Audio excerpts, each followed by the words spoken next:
My first Hashaton brew focused a lot more on 3-for-1 interaction and juicy reanimator targets. This particular brew is going to focus more on zombie tribal soft synergies. My name is Nathan, you're watching the Salty Productions YouTube channel. If you like this video, leave a like and subscribe, and check out my Patreon linked below. Hashaton Scarab's Fist allows us to reanimate any creatures we discard for 3 mana, and they come in as tapped 4/4 black zombies.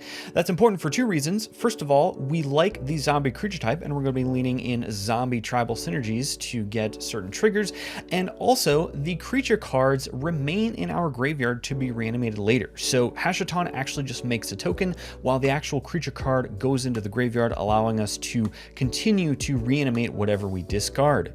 We can also quantify the amount of mana discount that Hashaton gives us when we set all of our big beater monsters to only cost 3 mana, assuming that we're going to be reanimating him with Hashaton's ability. Our curve lowers to a whopping 2.49 within this particular deck if we were to assume that MDFCs are 0. Now, normally this curve would be over 4, and we can get it down to 2.49, assuming that Hashaton is on the battlefield, allowing us to cast, in quotes, our big fatties for only 3 mana. Much like my previous video, we're running all of the awesome token amplifiers. Simply the best card to reanimate with Hashaton is O'Hare Talk, which triples our token production. Mondrak Glory Dominus doubles our token production, and Nesting Dovehawk allows us to populate at the beginning of combat on your turn, which allows us to get exponential, just a little bit slower than something like an O'Hare Talk, but still an incredibly powerful creature that will amplify our future reanimation triggers. And because we are in a token strategy, and it wouldn't be a zombie tribal tech without a little bit of zombie token production, we are running 5 total monsters that produce tokens in a larger board state. Newscraft Mob will create us 5 1/1 counters, and if this is reanimated with Hashaton, it will enter as a 4/4 zombie, meaning that it can be a 9/9 without actually removing those counters. And once we do remove those counters, it will still remain a 4/4, which is pretty sweet. Grave Titan is often memed on within the community because it does not have the zombie creature type and thus does not benefit from all of our zombie synergies. Well, my friends, if we reanimate this thing with Hashaton, it gains the zombie creature type, and this will create a ton of tokens for us over the course of the game, and so therefore it has earned its slot within this deck. Bone Miser is going to be doing everything that we want to be doing in this deck. We are mostly going to be discarding creature cards, so I would say 90% of the time we're going to be making tokens with this creature, but occasionally we will discard land cards to make mana, and we will rarely, if ever, discard non-creature, non-land cards to draw cards. Overseer of the Damned is a very nice targeted removal spell while also incidentally making us creatures slowly throughout the course of the game. And rounding out this category, we have Auton Soldier, which can be potentially the best creature on the battlefield while also triggering our other token synergies via making the Myriad tokens. This one is not necessarily a creature on the card itself, but it will become a creature potentially by copying our big zombie reanimation targets, and worst case scenario, we get the best creature on the battlefield. Once we have this giant board of tokens assembled, we want to be winning via combat damage and big overrun effects. And for that, we call on classics like Alishnorn Grand Cenobite, which gives our creatures +2/+2 and our opponent's creatures -2/2. While this card is typically a very big target at the table for obvious reasons, it is one of the only effects in Magic that simultaneously buffs our board while removing our opponent's boards, and so this has earned a slot even though it probably won't live more than 1 turn cycle.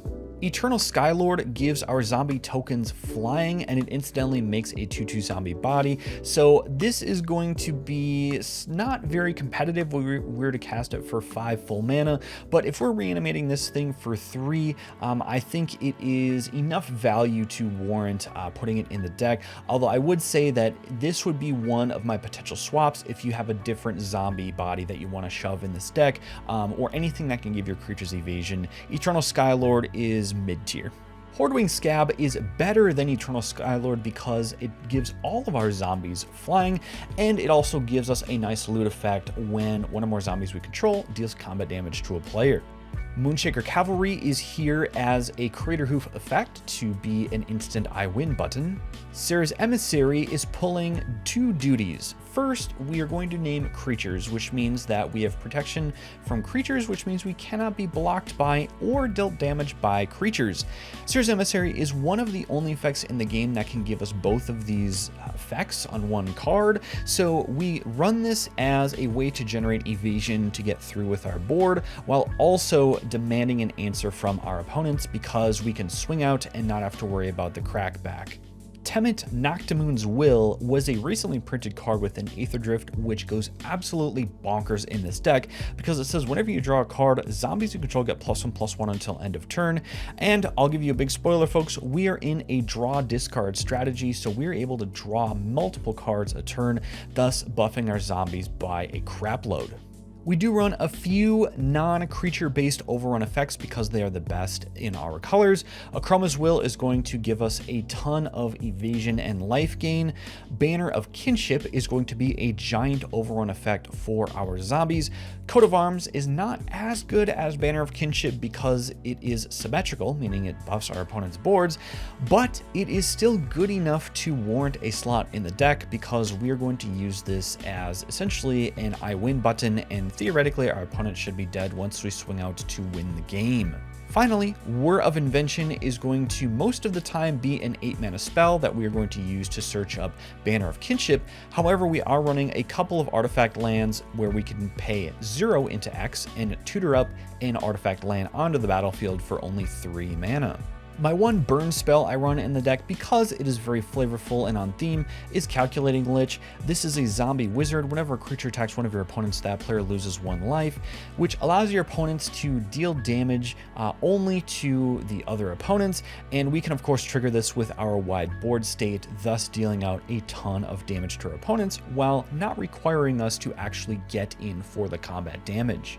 Once we find ourselves in the late game, how are we going to keep our hand full? Well, Marnia's Calgar will draw us a card whenever 1 or more tokens ETB under our control. Also is a double strike body, which will enter as a 4/4, which is absolutely insane.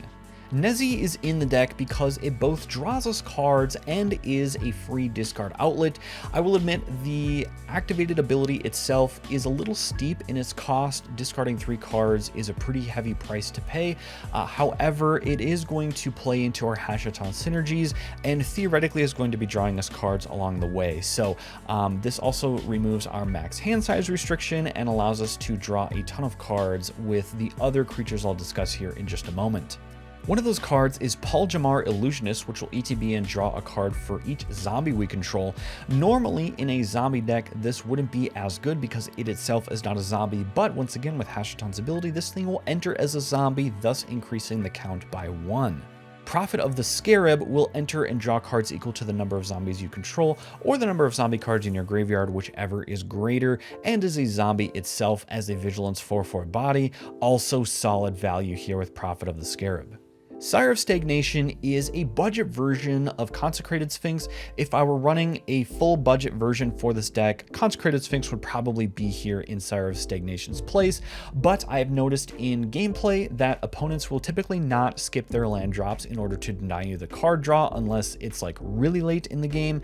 So Sire is still going to draw you a ton of cards and also can proc more than Consecrated Sphinx if an opponent has multiple lands enter the battlefield.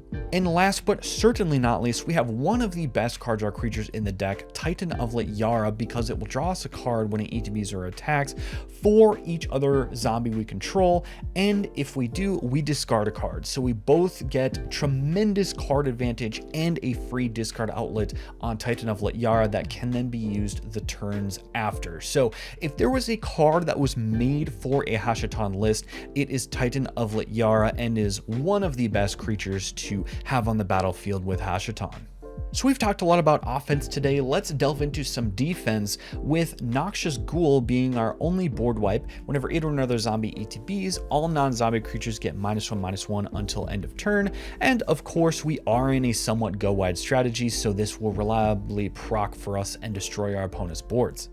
In a removal and interaction category, we have Lethal Scheme, which I typically consider to be a 2 mana cost spell. Because the tokens made with Hashaton do come into play tapped, it is a little bit harder to tap the creatures necessary to pay for all of this mana, so I consider this between a 1 and 2 mana spell that will also allow us to draw and discard cards. Shadowgrange Archfiend can ETB and destroy each opponent's creature with the greatest power, and it will gain us a bunch of life. And why this is particularly in the deck is because we can pay 3 mana and 8 life for its madness cost whenever we are discarding cards. So this card will always cost us 3 mana and will be just an amazing 3-for-1 every time. Finally, in this category, we have 3 Steps Ahead, which is super modal. For only 3 mana, we can draw 2 cards, then discard a card, which is admittedly about 1 mana above rate what we would normally pay, but we do get the flexibility to counter spells and also create tokens that are copies of target creatures we control, and this will trigger all of our token amplification synergies if they are on the battlefield. Okay, so let's talk about the vegetables within the deck. What are all of these support cards that will get us to reanimating all of these big beefy boys? Chartic Horse is going to be either a card draw spell or a looting spell, depending on what we need. This card is absolutely amazing, and again, it's just made for Hashaton. Chivalric Alliance will be a discard outlet and will also draw us cards once we have creatures and are ready to swing in the late game. Frantic Search is going to immediately refund us all of the mana and is just a great looting effect for basically free. Ghostly Pilfer once again can draw us cards if we pay the 2. However, this is in the deck because it is a free discard outlet, and it makes it unblockable so that we can have it survive combat to then pay the 2 on the next turn if we need to draw that extra card. Kitsa is one of the most power crept looters in the game. It's just a looter we're going to tap every time, but it is also a vigilant 1/3 prowess body with a ability on the bottom there that we will rarely use, but it is there, I guess, if we need to copy like Lethal Scheme, I suppose. I don't know. We'll never use it, but it's a tremendous looter body and the best looter in the deck. However, in close competition with Kitsa as number 1 is Ledger Shredder, which whenever a player casts our second spell each turn, Ledger Shredder connives, giving us that very consistent draw discard trigger. Likeness Looter is going to be a repeatable looter that also has flying. Looter Ilcore as well. Malcolm Alluring Scoundrel will loot when it deals combat damage to a player as a 2/1 flying body. Raffine Scheming Seer is also going to connive a bunch and give us a bunch of draw discard triggers. Rona Herald of Invasion, another repeatable looter effect. Shoreline Looter as well, but this needs to deal combat damage and is unblockable. Tainted Indulgence can also be a modal draw discard spell, or it could be a card advantage spell depending on which phase of the game we're in. Tempest Harvester is the worst looter in the deck because we can only use it twice. One of my previous viewers recommended Magus of the Bazaar in place of Tempest Harvester, but what I've noticed is that I would much rather be card neutral on the looting effects and only use it twice rather than discarding essentially a -1 to our card advantage if we were to discard the 3 cards with Magus of the Bazaar, so we run Tempest Harvester instead. Thought Courier, another repeatable looter. Tortured Existence, one of the best enchantments in the deck, can allow us to loop creatures in and out of our graveyard and create token copies of them. Verena Lich Queen, another great looter effect that is also incidentally a zombie. And finally, Vohar Vildalian Desecrator, another great repeatable loot effect. In our setup category, we have a rampant card advantage engine with black market connections, and this is in the deck also because it does create tokens with Changeling, which are zombies themselves, and aids in our go wide strategy. Emrakul's Messenger is going to create us mana whenever we loot because we are going to be drawing our second card very consistently and possibly even some on our opponent's turns. So this is going to create us a ton of mana for only 2 mana. Love to see an Emrakul's Messenger in the opening hand. Overeager Apprentice is going to allow us to have a free discard outlet that will then make us mana to pay for Hashaton's ability.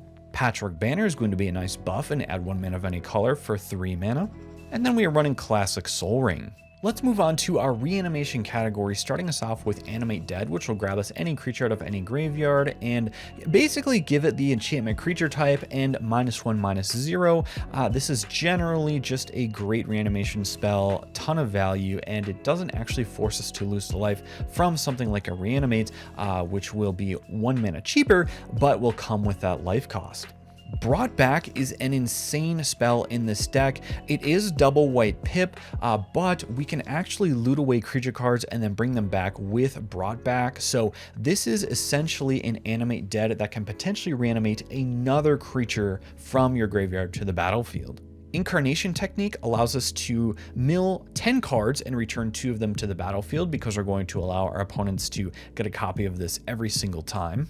Phyrexian Delver is going to be a reanimator body that is being run in place of, I believe it's called Sisters Hospitaller or something similar to that. I'll have that on the screen.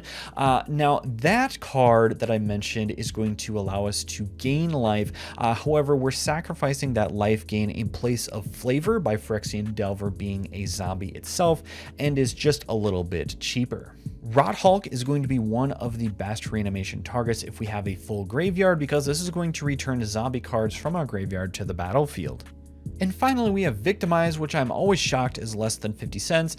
We can sacrifice a creature to reanimate 2 creatures from our graveyard onto the battlefield. Just insane value for 3 mana. Alright folks, that will take us to our final card in the deck before we talk about the mana base. Caretaker's Talent is going to draw us cards whenever we make those tokens with Hashaton, and then we can pay 1 to essentially populate within level 2, and then I don't typically get up to level 3, however it is a nice late game emergency mode where we can pay 4 to give our creature tokens +2/+2, and is really doing everything we want to be doing in this deck. Alright, and we will take a quick spin through the mana base. This mana base is optimized for pip production because we are in a very pip intensive Esper deck. So notable lands include Agadeem's Awakening, which is just a giant reanimation spell on a land. Bogart Trawler is going to be Grave Hate on a land. Eagles of the North can buff our creatures and also can return itself because it discards itself via the plane cycling ability. Fell the Profane to fit in some extra removal. Hydroelectric Specimen for some added protection. Lorien Revealed for some card draw. Sink into Stupor for some more added protection. Spymaster's Vault because we can actually get connive triggers with this thing. Troll of Khazad-dûm because it can be reanimated off of Hashaton by discarding it via the swamp cycling ability. And that's it. That's the mana base. So this deck clocks in at about $600. Hopefully you guys enjoyed this deck. Let me know what you think in the comments down below. And if you liked this deck, I will have a link to it to both Moxfield and Tapped Out, and let me know what you think about this new video format. I took away the face cam and added switched over to Moxfield instead of doing my deck text now in Tapped Out. So curious what you guys think, if you like this better, and that's where we'll wrap up the video. So once again, if you like the video, leave a like and subscribe. Check out my Patreon down in the description below, and hopefully we'll see you all in the next one.